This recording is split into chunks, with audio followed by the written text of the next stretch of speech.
This one goes out to you and yours. Worldwide, I say, hey, I'll be gone today, but I'll be back from around the way. Seems like everywhere I go, the more I see, the less I know. But I know one thing, that I love you. I love you, I love you, I love you. I've been a lot of places all around the way. I've seen a lot of joy and I've seen a lot of pain, but I don't wanna write a love song for the world. I just wanna write a song about a boy and a girl. Junkies on the corner always calling my name, and the kids on the corner playing ghetto games. When I saw you getting down, girl, I hope it was you. And when I look into your eyes, I knew it was true. I said, hey, I'll be gone today, but I'll be back from around the way. It seems like everywhere I go, the more I see, the less I know. But I know one thing, that I love you. I love you. I love you. So, really quickly before we dive in, could I get you guys to humor me? I would love to take a picture for my mom with everybody in their little smile sticks. So if you guys don't mind, you can switch out with the chair around you if you don't like your particular. Oh, that's so great. You guys look gorgeous. Gorgeous.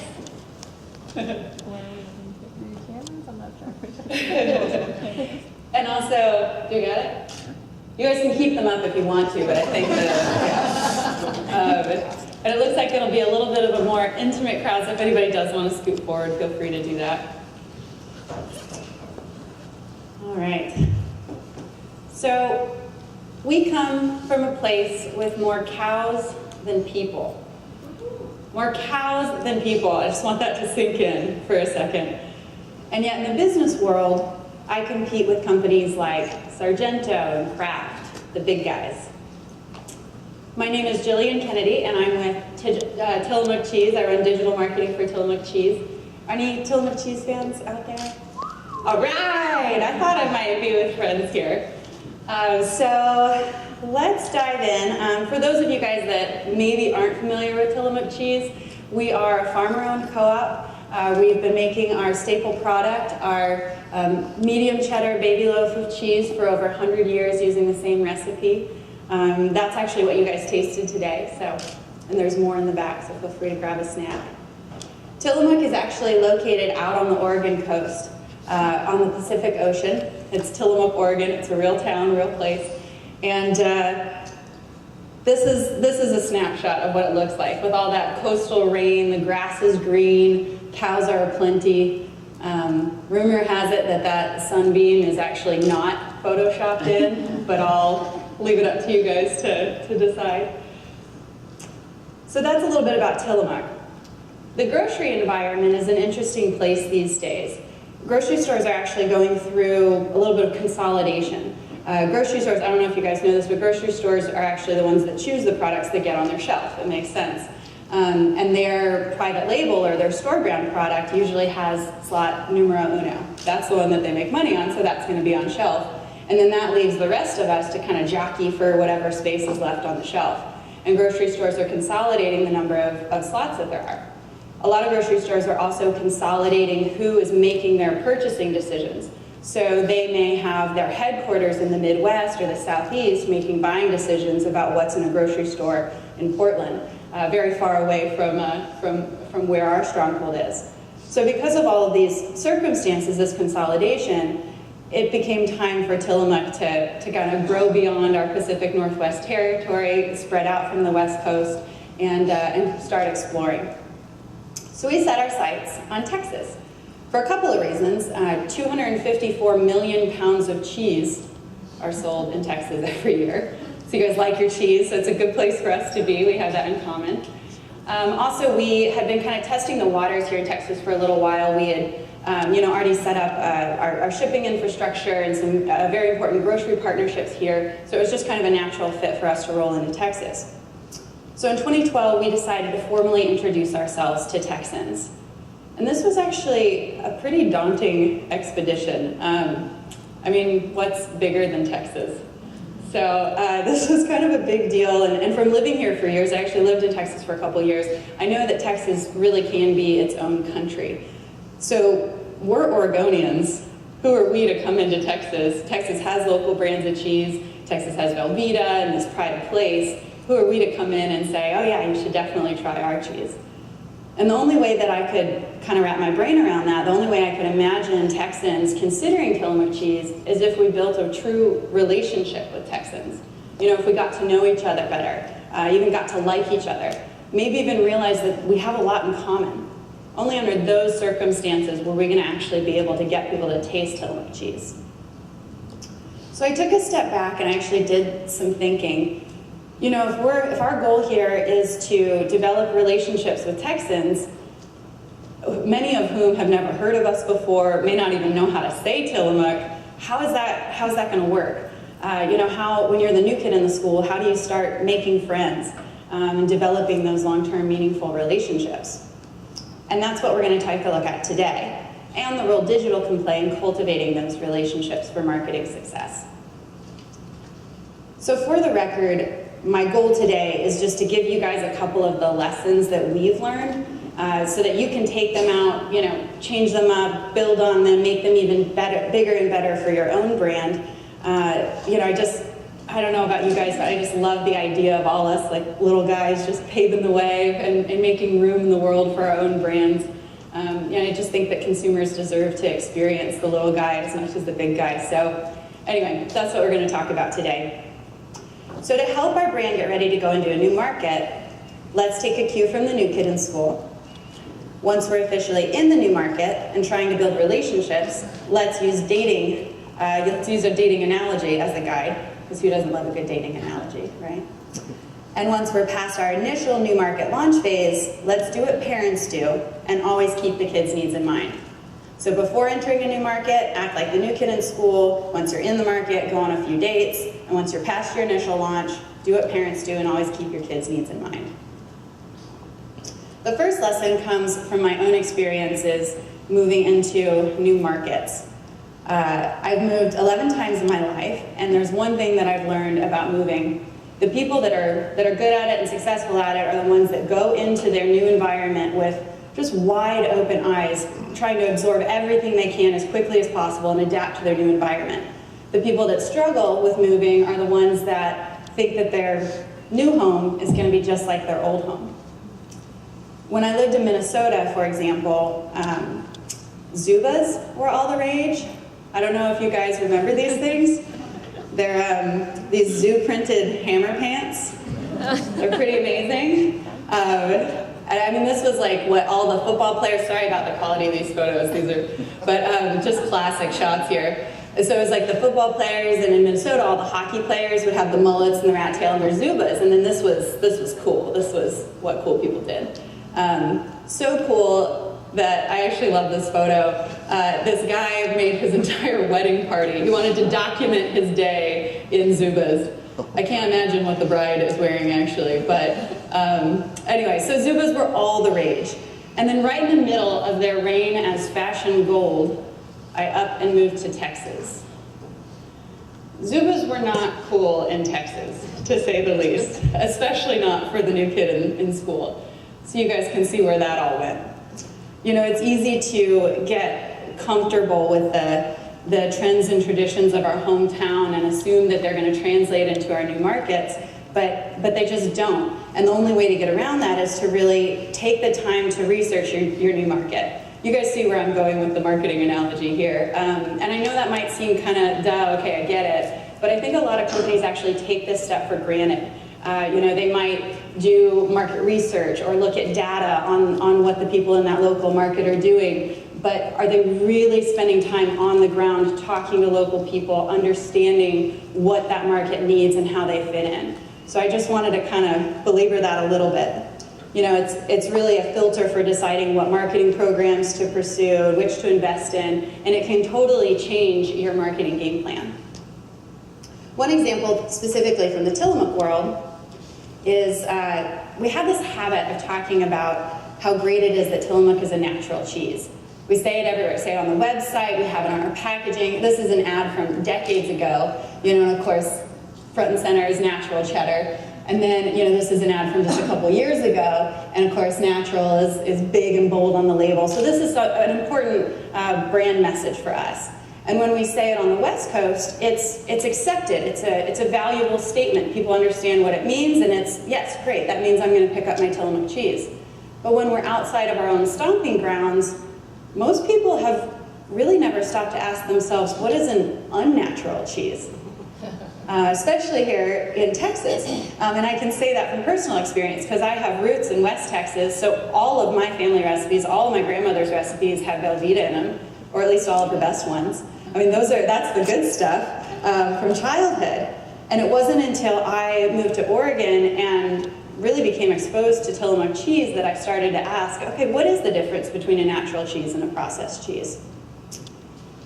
And it turns out, I hate to say this if I'm bursting anybody's bubbles, but Velveeta and American cheese and Cheese Whiz and all that, it's not real cheese. I'm really sorry to say that. It may have up to 50% real cheese, but the rest is oil and preservatives and chemicals and salt. And there's a lot of salt in there. So anyway, this was an important lesson for me to learn, and it is also for our new consumers.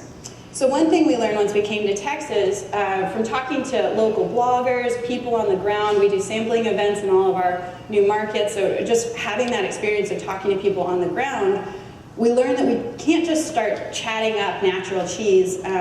We really have to explain the differences between natural and processed cheese and give the people we're talking to a chance to digest that concept and really understand what that means and then decide if that's a valuable thing for them. So to help with this, we created an award-winning online tool developed in HTML5 to let people experience the difference for themselves. And this is just a video explaining it.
HTML5, you can go to tillamook.com/natural cheese, and it's more self-guided, so it's not quite running you through everything so quickly.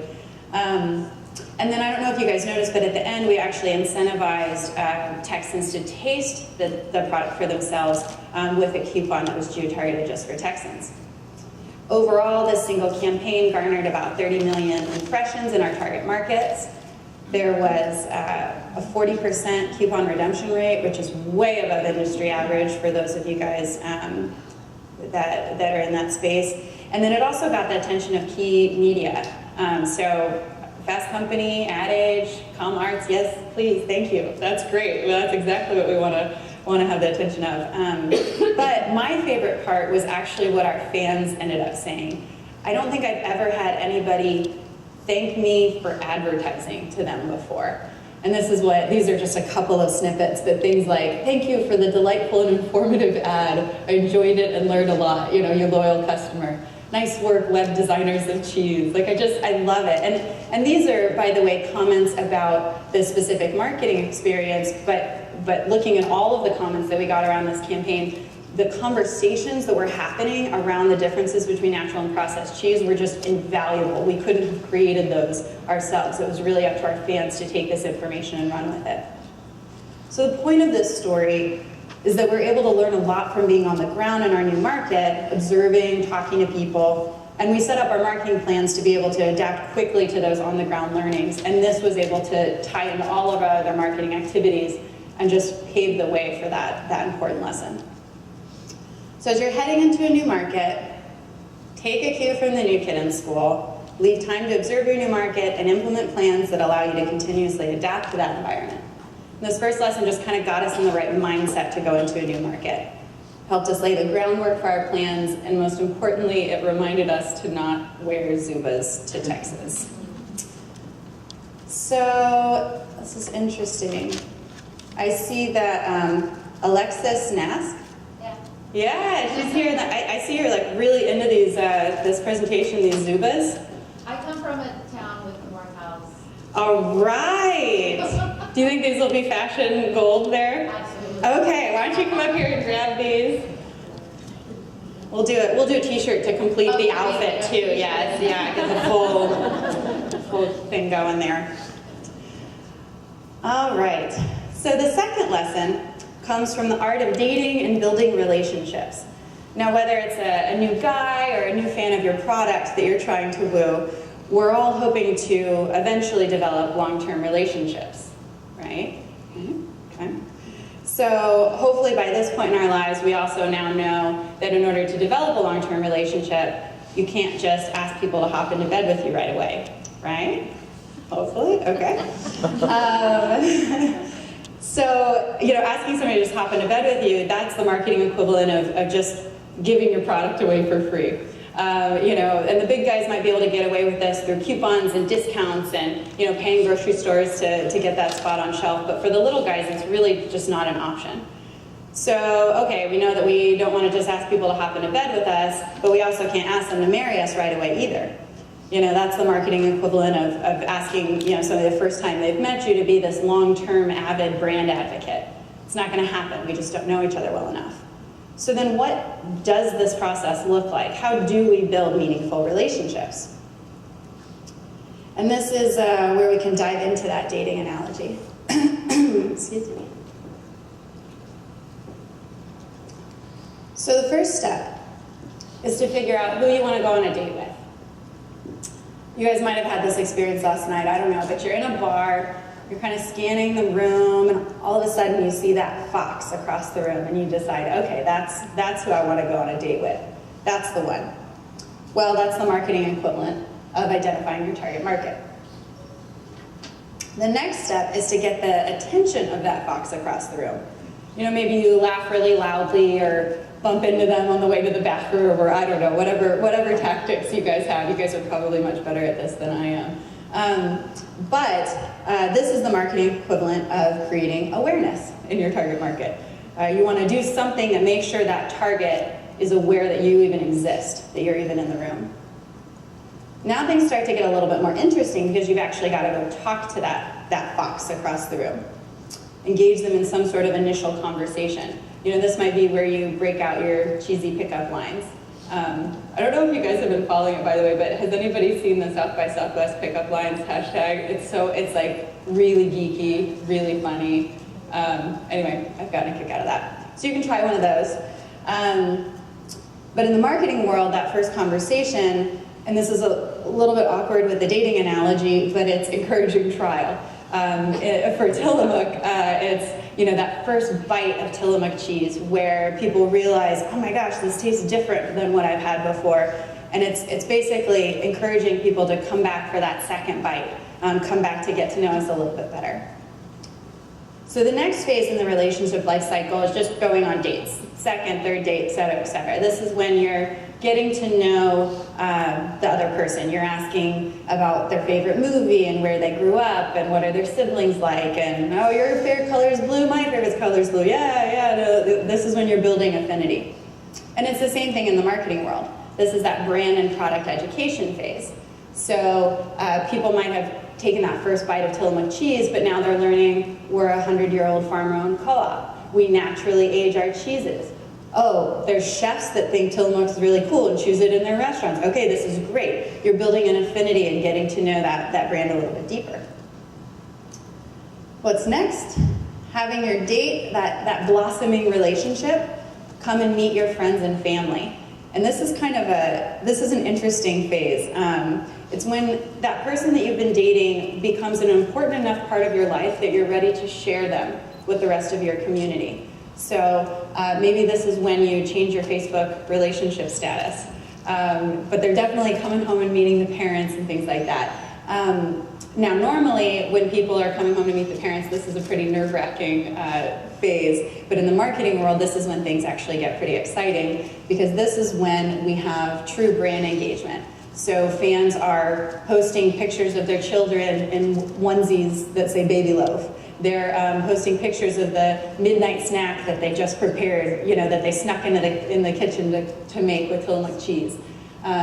It's a really fun part of the relationship life cycle. It feels like the feelings are finally mutual. It's like, oh good, they like me as much as I like them. So it's a really important phase. The next stop is getting hitched, getting married. That's the marketing equivalent of your fans becoming lifelong brand advocates. They are dedicated to you as you are to them. And this is when, they're convincing their entire families to eat Tillamook cheese. All of their friends have been converted to Tillamook cheese eaters. They drive hundreds of miles just to get the cheese. And these are all real examples, by the way. They'll crave you when they're around the globe and you're that taste of home. So it's this brand love that is unlike, anything else. It's pretty amazing. So that's that final phase. So we've moved through the relationship life cycle all the way from identifying your audience, your target market, creating awareness in that market, creating trial, brand and product education, that brand engagement phase where fans are empowered to share on your behalf, and finally brand fanatics are born. For Tillamook, when we decided to launch the brand in Texas, and we used these relationship stepping stones to map out our calendar year, we basically took lots of Texans out on lots of dates. It was really fun. So for each month or quarter of the year, we were courting them through this relationship life cycle. This is just how we kind of split it up. For example, like if we dive a little bit deeper into this create awareness time period, TV is such a great awareness tool, we ended up using both digital and broadcast TV. That was our tool to create awareness. Now you can kind of slice and dice this different ways. The way that we did it with our integrated marketing team is that we said, okay, what are the best marketing tools to create awareness? Let's pull those tools into this phase. But you can, if you're a little bit more siloed, you can also say, okay, what are the best digital tools to create awareness? What are the best PR tools to create awareness? So it kind of depends on how your organization is structured. So this is what, the calendar looks like for the whole year. I've actually simplified this quite a bit for your PowerPoint sanity. But we would actually have 5 to 10 tactics under each phase, and then we actually have specific examples under each tactic of, okay, yeah, we want to identify engaged blogger and media influencers, but how are we going to do that? What does that actually look like? But hopefully this is a little bit of a template that you guys can use in your own worlds. So, wrapping up that lesson number 2, if you're the little guy, you can't just pay your way into people's refrigerators. You have to focus on building something authentic. And to do that, you have to be patient with each step of building a new relationship. And make sure that you're really wooing your fans, providing value to them each step along the way. All right, I see there might be a little bit more Twitter activity. Let's see here. John Tierney? All right. I don't know if this dating analogy is resonating with you, but we have cheese for 2. Oh, you can kind of get on your cheese mojo. This will be my pickup line at the bar, is the cheese for 2. Yes, perfect. Perfect, I love it. All right. Okay, so let's move on to the third and final lesson. Oh, that's you on a cheese date, sorry. So the third and final lesson that we learned, and this can be applied after you've gone through the market or really at any time, it's important no matter when you're thinking about it. Who in here is a parent? Anybody a parent? All right, so do any of you guys have stories about something you've done for your child that you would have never imagined doing for them? And I don't just mean like poopy diapers and stuff like that. I mean stuff like just to make them happy. Like my brother now watches way more Dora the Explorer than he ever thought was possible, and his ketchup intake has increased dramatically. Does anybody have a quick story that they could share along those lines? How about just becoming the parent that actually calls the principal, and you become that parent where you're like, oh my gosh, I just became the parent calling the principal going, I have a problem, help me. You've become the parent that calls the principal. Yes, yes. Yeah, so that's a great example. Sir, did you have a story that you wanted to share too? Yeah, I know way too much about princesses now. Princesses, this is good. This is very important knowledge. So that just goes to show that you guys care, right? And that's what this lesson is all about. It's being there when and where your kids need you, no matter what. And in the marketing world, it's an easy translation. It's being there for your fans when and where they need you, no matter what. It's starting your day, starting your marketing plans with them in mind, and making sure that you're setting things up so that you're delivering something of value to them. All right. If you've taken the time to really get to know your fans and observe that new market, that's lesson number 1, and you've taken the time to build genuine relationships with them, lesson number 2, then you'll have a pretty good guess of what's valuable to them, whether it's princesses or Dora, whatever it is. And you'll know what's going to benefit them the most. And that's what you have to infuse into your marketing strategy. In the words of someone much smarter than me, the game is no longer a matter of who has the greatest marketing spend, but rather who has the better understanding of the consumer and who can apply those insights more effectively. This is really good news for the little guy. So we're not going to have those big budgets, but that's not how we can win anyway. And for us, this lesson was the foundation of creating an omni-channel marketing approach. And by omni-channel, I mean being everywhere that your customer is at once. We know that our consumers don't just watch TV and they don't just do Facebook. We all are in this constant cloud of content all the time, and South by is the perfect example of that. So it's organized chaos, it's omni-channel, it's all marketing channels at once. And when we rolled into Texas, we evaluated multiple marketing touch points. Ones up here and then even ones off the map. Not just digital or traditional, not just online or offline, but all of them to find the options and the content that would best meet the needs of our new Texas fans. So very specific to the Texas market. And in addition to the usual marketing touch points, seeing the product on shelf, trying it in a restaurant, getting emails, visiting Tillamook.com, all of that, we actually created a number of touch points that were specific just to the Texas market. To start off with, to create that awareness, we created Texas-specific TV commercials, and this is just one of my favorites. We're from Oregon, and we have brought our cheese to enjoy. Texas and Oregon share a lot in common, we have observed. You have cows. We have cows. You have bass. We have salmon. You love cheese. We make cheese. We have Sasquatch. You have Chupacabra. You get the picture. We're close, if not family.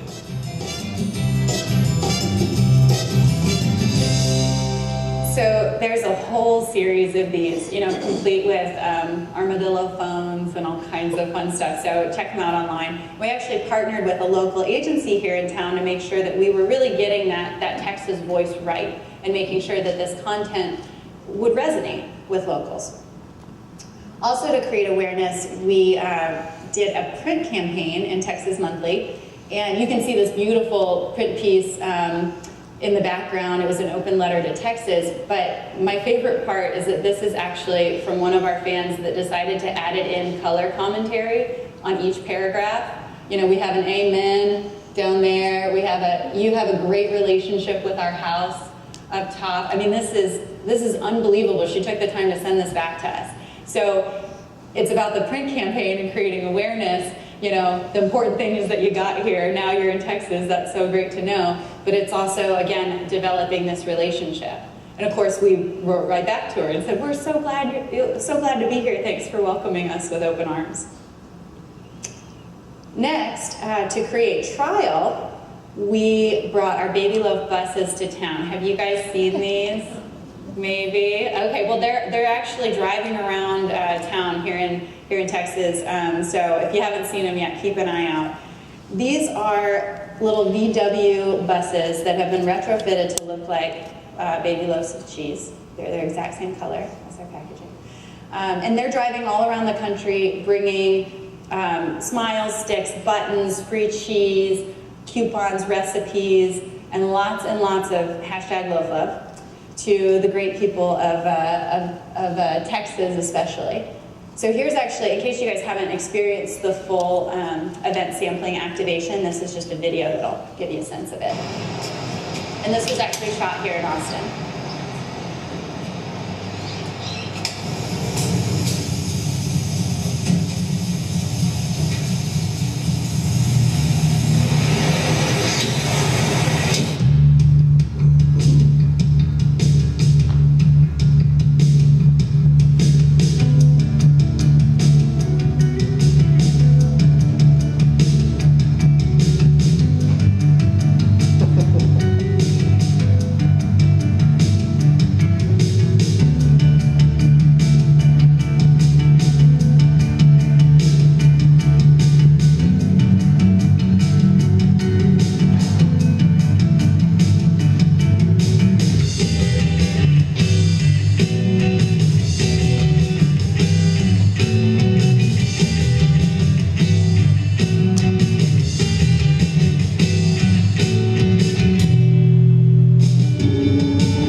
Something extra special for Texans, we actually created the Tilla truck. Our fans named it the Tilla truck.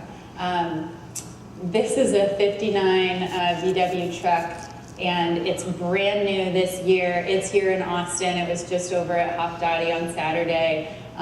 So definitely keep an eye out for this little guy. So then to move into that next phase, to do brand and product education, we did things like that natural versus processed cheese experience that we talked about with that targeted coupon.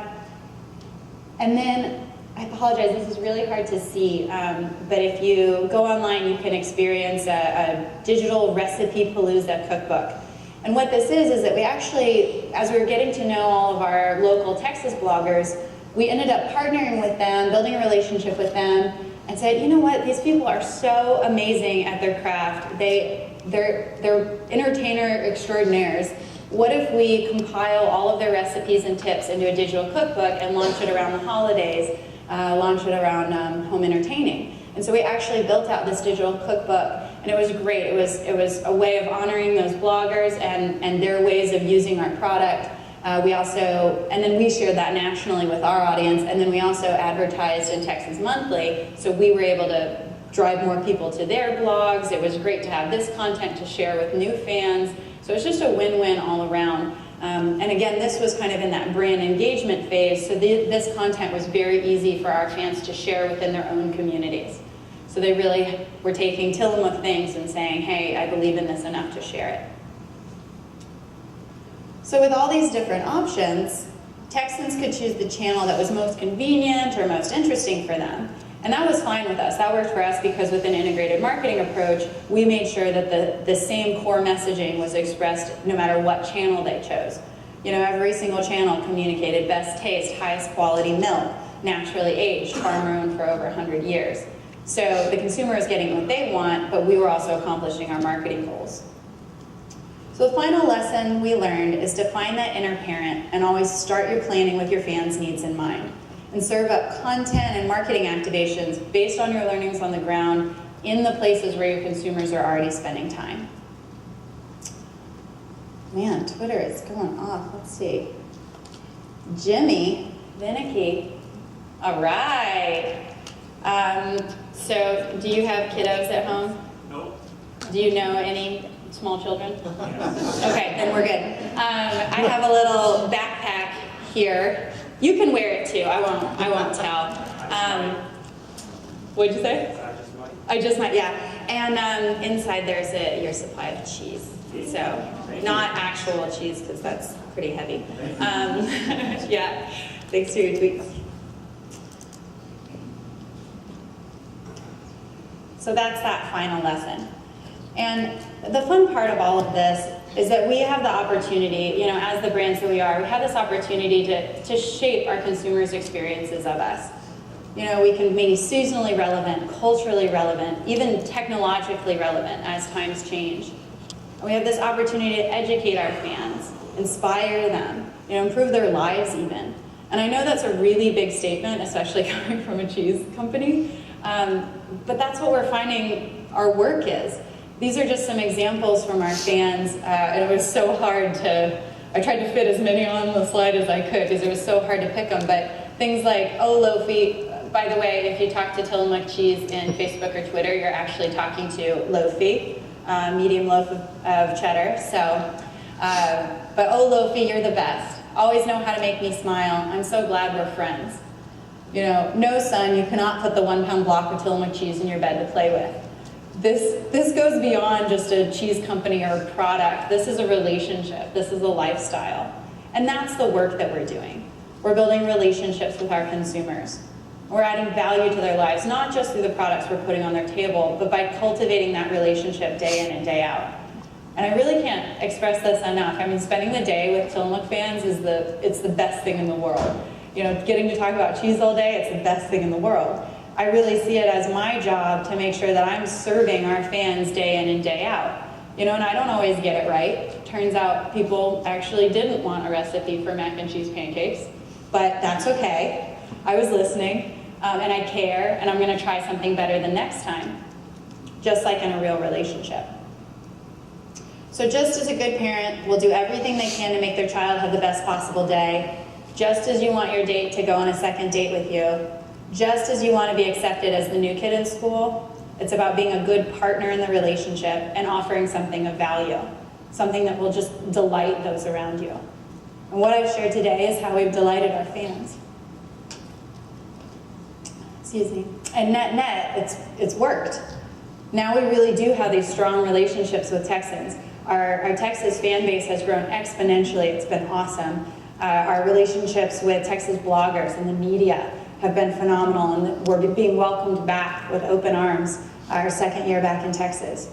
We have these amazing third-party endorsers now. Hop Daddy chose to use Tillamook cheese because of its natural qualities and because of they just love the product, but now we actually have a relationship with them. We did an activation there on Saturday. We're actually going to be back in a couple months to welcome them into our Tillamook kitchen and post some of their favorite recipes as video recipes on our website. So it's a partnership. Even the grocery stores that we've been working with the Loaf Love Tour have welcomed us back with open arms. It just feels so good to come back into this market and have there be a real foundation there. And it just goes beyond marketing. Not to mention that in addition to all of those relationships, we actually increased our monthly product shipments in Texas by 30%, and we nearly doubled our brand awareness levels after just our spring marketing push. So it's working on the metrics side as well. We're pretty excited about that because we did all that just in a single year. And this next year is going to be even better. I mean, entering a new market is actually usually something that's quite strategically complex for us marketers. We like to kind of think about it a lot, maybe perhaps overthink it. But the solution actually turned out to be quite simple. In fact, it resembled how we all relate to each other in real life, person to person. And my hope in sharing all this with you is that it will inspire another little guy to go out there, fight the good fight, no matter how big your competitors are, and just delight your fans. Questions? Yes, and I think I can probably hear you, but make sure everybody else can. Am I supposed to make her go all the way back to that? Okay. If you do want to make sure that the whole group can hear you, it might be best to go back to that microphone. Sorry. And by the way, while she's getting there, I love this photo. This is a couple generations ago, Tillamook farmer. And this is actually my coworker's great-grandfather. So I love this photo. I had to work it in somehow. Yes, thank you. So I'm actually with a retailer that has expanded across the country, and I think what you guys did here is amazing in terms of connecting with your new market. But how do you keep your brand consistent? So if you were to go to New Mexico, would you go through the same process, and then how does your brand stay consistent while you're trying to relate to people in their own language? I'm so glad that you brought that up.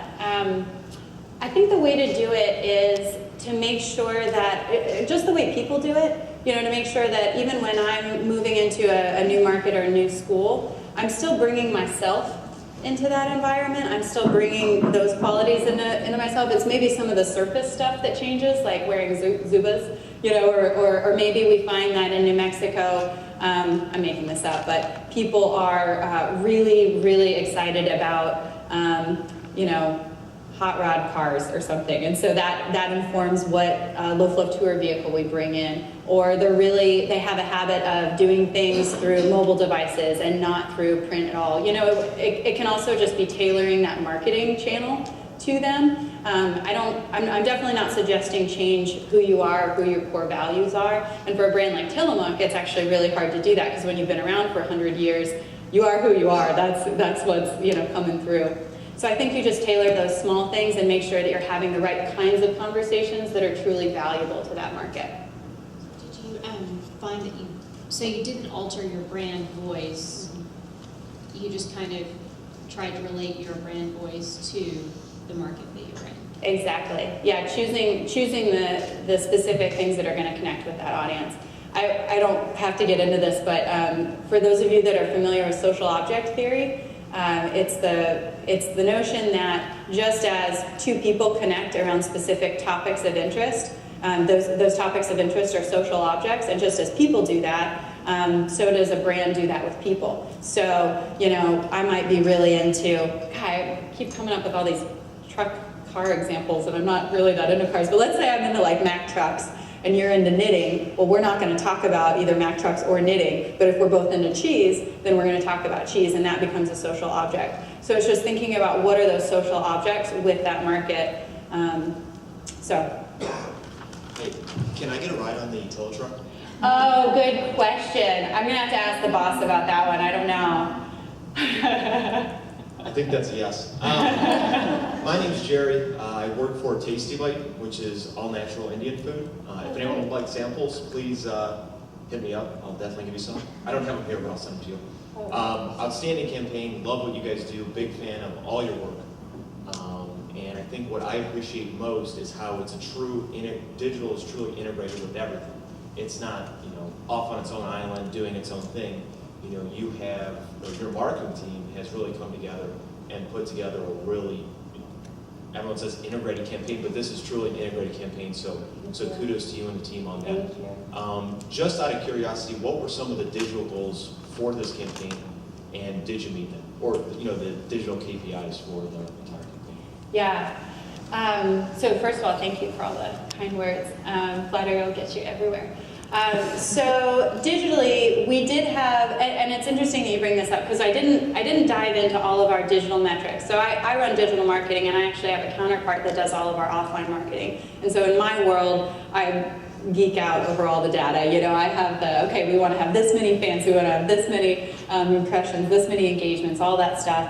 And really, the way that I structured those goals, it was by the different phases in that calendar year. So, okay, have we done a successful job of identifying our targets? Have we built up our fan base in Texas? Yes, we've hit that goal. Okay, moving into the next phase, are we doing enough to create awareness?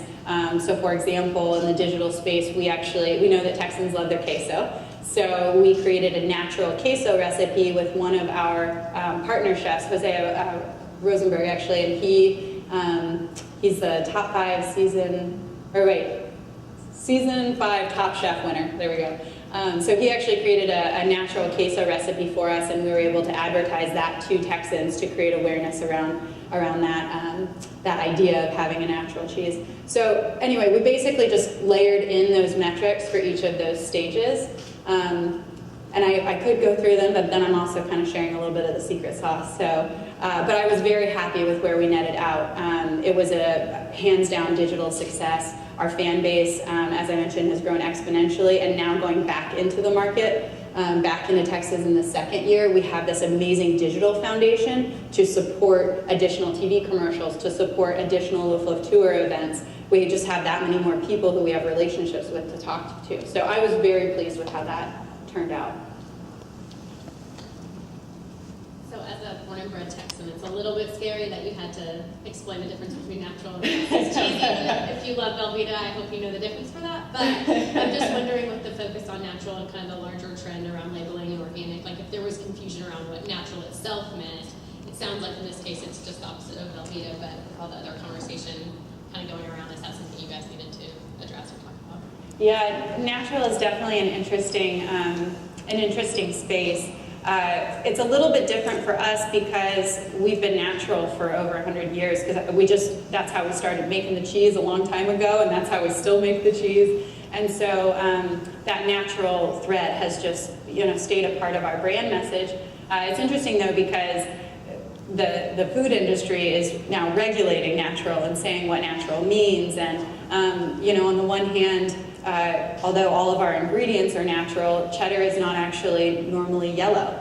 So even if we add annatto, which is a natural color, it's from a seed, does that make our yellow cheddar, not natural? So there is a lot of debate around what natural means.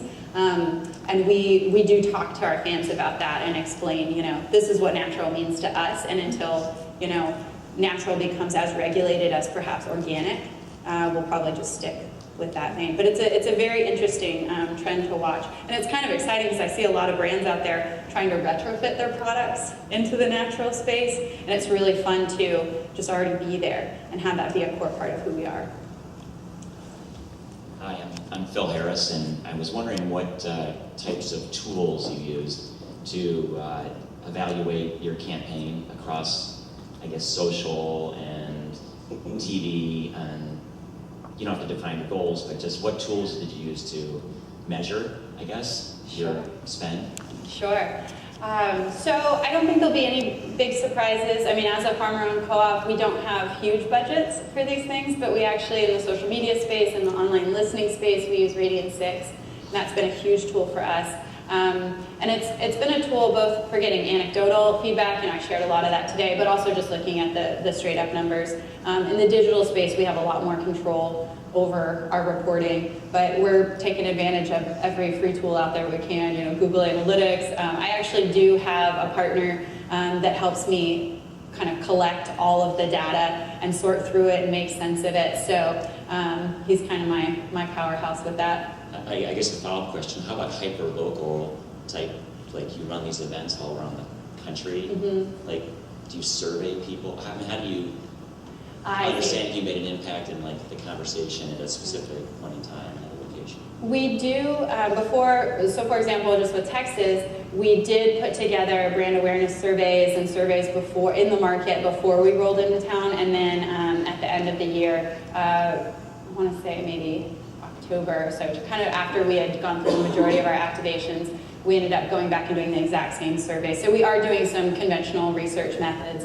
And then also our events partner, the folks in the back with Lofi and everybody, they do sophisticated reporting, and we actually have a monthly meeting where we're reviewing all of it, tweaking whatever our activations are for that next market. And it's, it can be things from just counting the number of people coming through to counting the number of cheese samples we've given away. Of course, we are looking at all of our coupon redemption numbers, so no silver bullet in there, but kind of all the different pieces combined. Thank you. And with that, I'm going to wrap things up. I will be here. Do we have time? How are we doing on time? We have time? Oh, good, yeah. Just curious, how many people are actually doing social media? Like, what's the org like? And then which platforms do you guys focus on? Like, for example, I was interested, do you guys use Pinterest? Because that's a fun one and that's big in the food. Yeah, you're absolutely right. We are on Pinterest, we're on Facebook, Twitter, YouTube, Flickr, you're gonna have to holler if I miss one, Pinterest, Instagram, Google+, we are on Google+. So we are on all of those social media sites. We are a small team.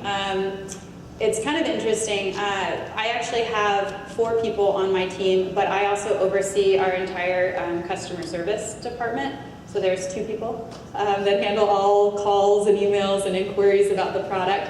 So there's 2 people that do customer service, and then I have an online coordinator. I call her my air traffic controller. She makes sure we get everything done on time. And then we also have the voice of Lofi, who manages all of our social media channels. Thank you. So I'm going to go ahead and wrap things up, but please feel free to come up if you have any additional questions.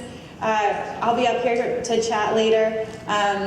And remember, although we may not have the budgets and the resources of the big guys, it's okay, because that's not what wins with the consumer anymore. So just get out there and go delight your fans. Thank you, guys.